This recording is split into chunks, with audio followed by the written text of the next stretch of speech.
여름도 되고 그랬으니까 먹는 이야기를 한번 해보겠습니다. 좋아요. 예, 이 세계에서 인구가 가장 많은 나라는 어디죠?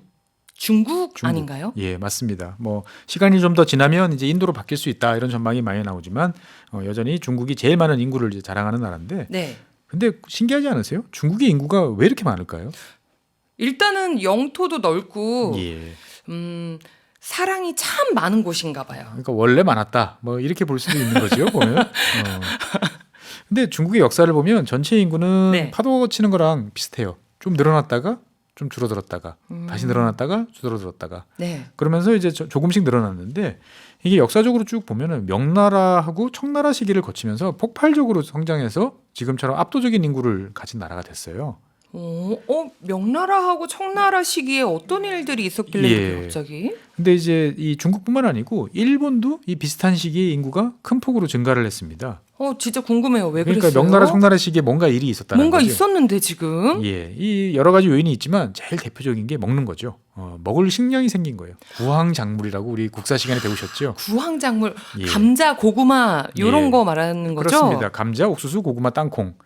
뭐 입에선 착착 잘 붙는데 먹고 나면은 왠지 속이 약간 불편해질 수도 있고, 하고. 예, 드시고 나면은 이제 주변 사람들을 불편하게 만들 수도 있는 구황작물들이 이제 등장을 했습니다. 네. 이 구황작물이라는 말은 말 그대로 이제 그 기아에서 사람들을 벗어나게 해주는 그런 작물인데 공통점들이 대부분 일을 별로 안 해도 돼요. 노동량 투입은 적고 대충 아무 데서나 키워도 잘 자라는 어떤 이런 특성이 있어요. 예. 그래서 이러한 구황작물이 본격적으로 보급된 시기를 전후해서 인구가 늘어나는 것은 중국뿐만 아니고 뭐 일본 그리고 유럽 다 마찬가지예요. 그래서 일본에서는 이제 임진왜란이 끝난 1598년을 전후해서 네덜란드인을 통해서 감자가 이제 나가사키를 통해서 들어왔는데 이것이 이제 구황작물 전례의 시작입니다.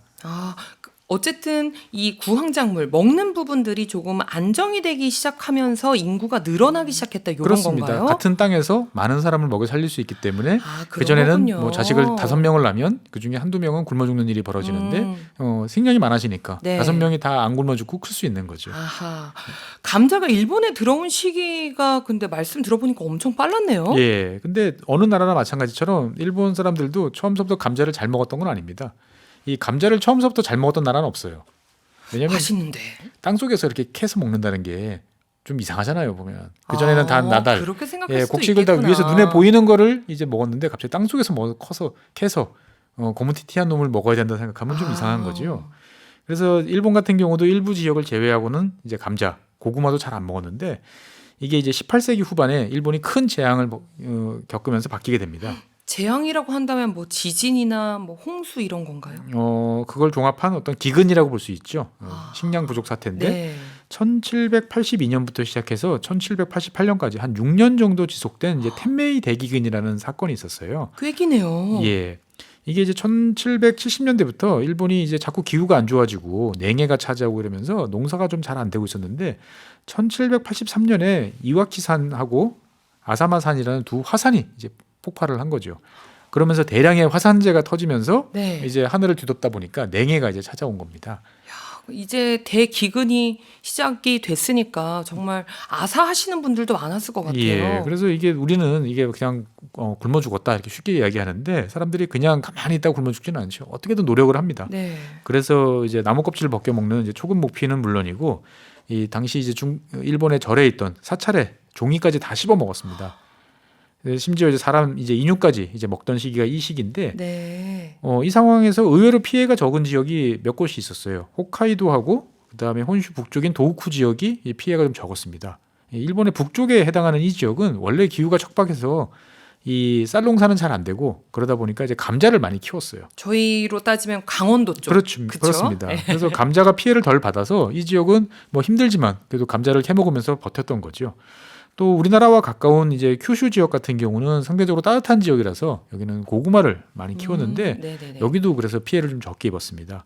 그래서 일본 전역에 소문이 난 거죠. 감자와 고구마를 키우는 동네 사람들은 안 굶어 죽었다더라. 우리도 키워서 먹자. 라고 그래가지고 재배되기 시작을 했고 일단 키우기 시작하자 이 감자와 고구마는 생산량이 이제 아주 쉽게 잘 늘어나기 때문에 전체 인구가 이제 폭발적으로 증가하기 시작을 했습니다. 그렇군요. 정말 이 기근 속에서 한 줄기 빛과 같은 감자와 고구마였네요. 그렇습니다. 네. 이 구황작물이 없다면 많은 사람들이 아마 굶어 죽었을 거예요. 근데 이제 이 또 역사의 아이러니는 이 구황작물 덕택에 더 많은 사람이 죽기도 합니다. 이건 또 왜 그럴까요? 그러니까 이제 생산량이 많아지니까 인구가 많아지죠. 그러면 네. 더 많은 인구를 먹여 살리기 위해서 더 많은 또 작물을 재배를 해야 되는데 네. 그러다 보니까 과거 같으면 일부 토지를 좀 놀리면서 토지에 이제 땅심을 좀 돋군다든지 이 토지의 지력을 이제 키울 수 있었는데 그럴 여력이 없어지니까 모든 땅들을 총동원해서 농사를 짓습니다. 그리고 경작지를 더 구할 수 없을 정도까지 하다 보니까 이러다가 갑자기 뭔가 이 구황작물이 매번 잘 되는 게 아니다 보니까 한 번 안 되면 늘어난 인구가 또 큰 타격을 입는 그런 일이 벌어지는 거죠. 대표적인 게 이제 아일랜드의 이제 감자 대기근 뭐 이런 것입니다. 아하.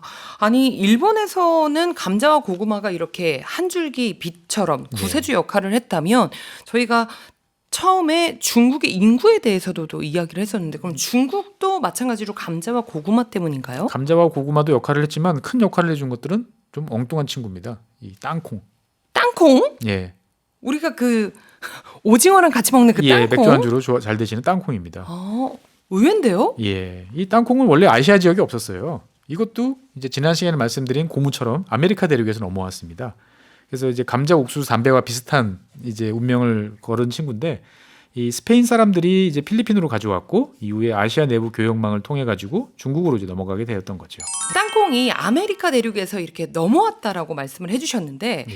저희가 이 시간을 함께 하면서 이게 넘어온다고 다 잘 되진 않거든요. 그렇습니다. 땅콩도 잘 됐을지 안 됐을지 궁금해요. 땅콩은 사실 어디서나 이제 잘 자라는 식물이에요. 우리나라에서도 이제 그 텃밭 하시는 네. 분들이 땅콩 하시면 의외로 잘 됩니다. 예. 이 땅콩은 토양층이 매우 얇고 그다음에 모래가 많은 이런 땅에서도 잘 자라요. 그러니까 영양분이 잘 없어도 별로 잘 개의치 자라는구나. 않고 잘 자랍니다. 중간중간에 이제 흙만 이렇게 좀 덮어주면 네네. 잘 자라는 이제 이런 식물인데 이 땅콩은 여러 가지 좋은 점이 있는데 그 중에 하나는 자기 혼자 잘 자라는 게 아니고 또 이 자기가 살고 있는 토양도 점점 비옥하게 만들어주는 그런 특징이 있습니다. 콩 친구니까요. 땅콩이지 않습니까? 아 그런가요? 예. 그리고 이제 그러다 보니까 토양 침식도 막아주는 이제 기능을 하는 거죠. 네. 그러니까 다른 작물이 잘 자라지 않는 별로 좋지 않은 땅에다가 심으면 먹을 것도 나오고 땅도 좋아지게 만드는 아주 좋은 작물이라고 보시면 되겠습니다. 우리가 흔히 땅의 지력이 나빠진다라고 하는 거는 땅의 영양분이 많이 빠져나가서 없다 이럴 때 쓰는 말 아닌가요? 맞습니다. 이 식물이 크기 위해서는 땅 속에서 이제 물과 각종 영양 물질들을 빨아 올려야 되는데 이 한 지역에서 오랫동안 농사를 지으면 토양 속에 더 이상 영양 물질이 이제 없는 상황이 되는 거죠. 그러면 이쯤 되면 이제 사람들이 일부러 그런 영양소를 집어넣어 줘야 되는 거죠. 그래서 과거에는 퇴비, 지금은 이제 비료 이런 것들을 투입해서 농사를 이제 계속 짓게 되는데 예전에는 이런 게 없었던 거죠. 그러다 보니까 이제 대규모 이제 기아 사태가 종종 벌어졌는데 네. 이제 땅콩을 이제 그런 지역에 쭉 재배하면 어쨌거나 먹을 게 나오기 때문에 이 기아를 막으면서 사람들이 인구가 늘어나는 일이 생기기 시작을 했던 겁니다. 야, 오늘 땅콩에 대해서 이렇게 좋은 이미지를 또 한 번 갖게 되네요. 땅콩 정말 좋은 작물인 것 같은데 그래서 중국에서 정말 다 뭐 대대적으로 땅콩을 재배하기 시작한 건가요? 많이 재배를 그러면 했습니다. 이제? 그래서 땅콩은 이제 잘 자라서 사람들한테 식량만 주는 게 아니고 다용도로 쓸모가 많았어요. 이 땅콩은 이제 덩굴로 이제 번식을 하다 보니까 이 땅콩 덩굴은 이제 돼지 사료고 돼지가 아주 좋아합니다. 버릴 게 없네. 껍데기는 연료로. 그다음에 땅콩은 또 기름기가 많지 않습니까? 네. 그래서 이거를 짜면은 또 기름이 나오죠. 땅콩 기름이 나오는데 이것은 요리나 난방용으로 사용할 수 있습니다. 야, 정말 팔방미인이네요. 예. 네. 그래서 이 땅콩은 이제 기름진 특성이 있다 보니까 이것을 이제 잘 활용할 수 있는 거죠. 그래서 땅콩은 이제 일반적인 콩에 비해서도 수확량이 2배 이상이다라고 할 정도로 엄청난 수확량을 자랑하고요. 고단백, 비타민까지 풍부하다 보니까 구황 작물로는 아주 적합한 그런 작물이었습니다. 그리고 말씀하셨듯이 키우는 게 그렇게 어렵지 않다고 하셨거든요. 예. 그래서 그러면 전 세계가 다 이 땅콩을 키웠을 것 같은데. 근데 저도 지금 땅콩을 심어볼까 이런 생각을 잠시 했어요. 땅콩은 이제 키우는 건 쉬운데 네. 이거를 이제 그날 다 먹어 치울 게 아니면 보관을 해야 되잖아요. 네. 보관을 하려면 땅콩은 단점이 그 다음에 손이 많이 가요.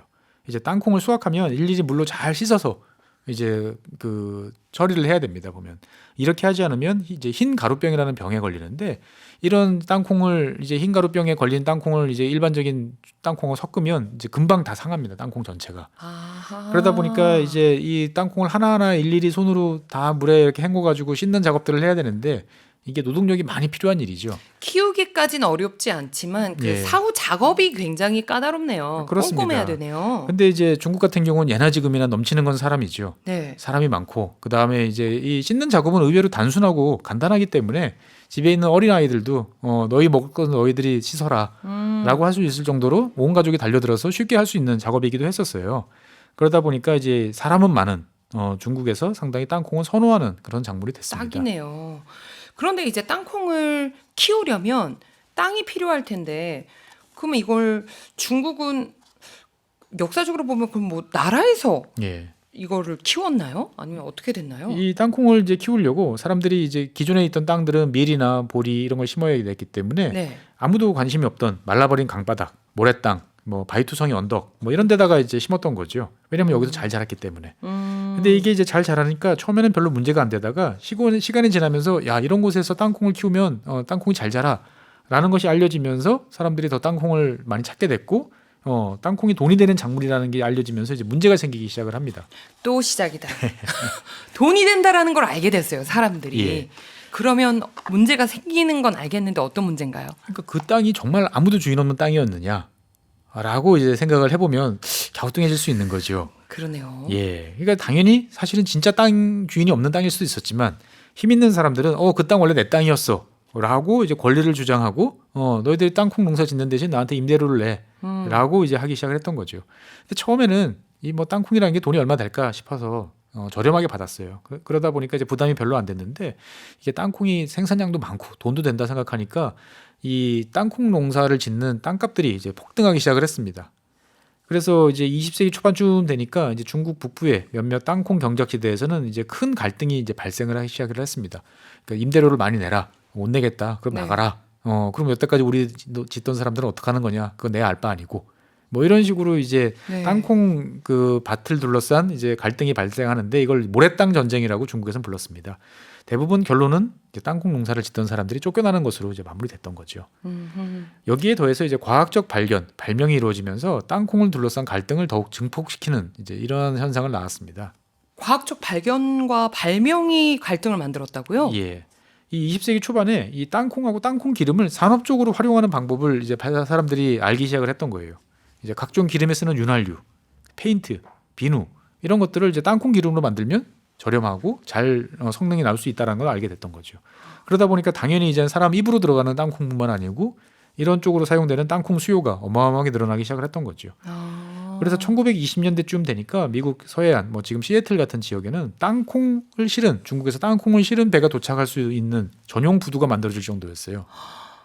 생산량이 어마어마했군요. 어쨌든. 예, 그러니까 땅콩 농사의 수익이 과거에는 식량이었는데 산업 용도로 쓰니까 수익은 더 높아진 거죠. 그러다 보니까 땅콩을 재배하는 토지를 이제 누가 소유할 것이냐, 임대료는 어떻게 할 것이냐, 이거를 둘러싼 갈등이 이제 더 커졌습니다. 정말 인간의 욕망이란 끝이 없는 것 같아요. 네, 맞습니다. 그런데 이제 이렇게 진행되던 모래땅 전쟁은 이제 모두를 패자로 만들었어요. 왜냐하면 중국보다도 훨씬 땅콩을 재배하기 좋은 곳에서 땅콩이 생산되기 시작을 했습니다. 어디예요? 저 지구 반대편 서아프리카 지역에서 땅콩이 이제 압도적으로 많이 생산이 되기 시작을 했던 거죠. 그러다 보니까 이제 그 수요 공급 법칙에 맞춰서 이제 공급이 넘쳐나기 시작하다 보니까 땅콩 값이 폭락을 했고, 그다음에 중국 그리고 중국만큼 땅콩을 많이 재배하던 인도의 땅콩 산업은 이제 큰 타격을 이제 입었습니다. 어쨌거나 이거는 우리가 역사 여행을 하면서 과거의 이야기를 하고 있잖아요. 예. 지금 현재에도 중국의 땅콩 생산량이 많나요? 궁금해요. 중국이 연간 저도 한번 찾아봤어요. 땅콩을 얼마나 생산하나 봤더니 1,600만 톤 정도 생산을 합니다. 이게 이제 얼마나 이제 많은지 감이 잘 안 올 텐데 네. 2등이 이제 인도예요. 인도가 685만 톤. 그다음에 3등이 나이지리아. 뭐 미국이 250만 톤. 이러니까 단위 자체가 다르죠. 1,000만이 훌쩍 넘어가 버리니까. 압도적인 1위네요. 네, 그러니까 옛날보다는 많이 줄었다고 하는데 지금도 중국이 압도적으로 많은 땅콩을 생산하는 나라다.